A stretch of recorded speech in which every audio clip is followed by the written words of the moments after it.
પાલનપુરમાં બનાવેલ મામાનું ઘર જેમાં દરેક સમાજની દીકરીઓ સાથે રહે છે।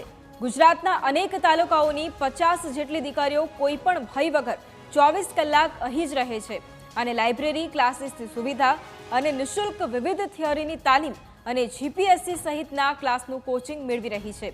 ગરીબ દીકરીઓ સારું શિક્ષણ પ્રાપ્ત કરી શકે તે માટે પ્રિયંકા ચૌહાણ નામની યુવતીએ એક નવી પહેલ શરૂ કરી છે।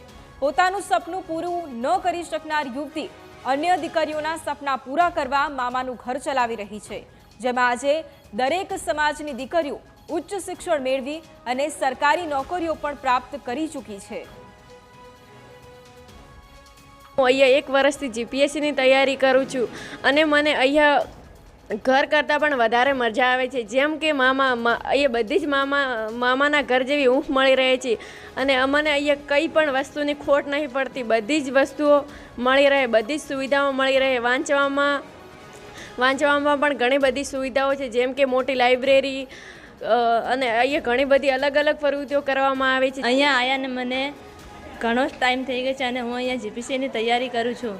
અહીં આવ્યા પછી મને એવું લાગે છે કે બધું સારી રીતે મને મળી રહે છે, મારી જરૂરિયાતો પૂરી થાય છે અને અમારા મેડમ પ્રિયંકા મેડમ અમારા માટે બહુ સાહસ કરી રહ્યા છે, અમને બધી વસ્તુઓ પૂરી પાડી રહ્યા છે। મામાનું ઘર શું હતું એ મને ખબર નથી, પણ જ્યારથી હું અહીંયા આવી ત્યારથી મને ખબર પડી કે ખરેખર મામાનું ઘર શું છે। આ માં એટલે બે વાર માનો ઉપયોગ થાય છે, મા શબ્દ 2 વાર બોલાય છે, એટલે મા કરતી પણ વધારે હું મળી રહી છે।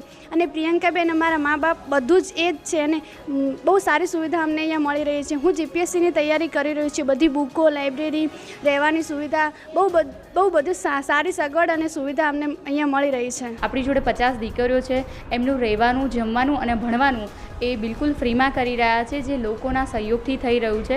તો સૌથી મહત્ત્વનો ફાળો સોશિયલ મીડિયાનો છે। અનેક દાતાઓ મને જે મદદ કરી રહ્યા છે એમનો પણ ફાળો ખૂબ બધો છે। અને અહીંયા જે દીકરીઓ અત્યારે આપણે 3 વર્ષથી આ મામાનું ઘર ચાલી રહ્યું છે, તો એમાં અત્યાર સુધી 32 દીકરીઓ પોલીસ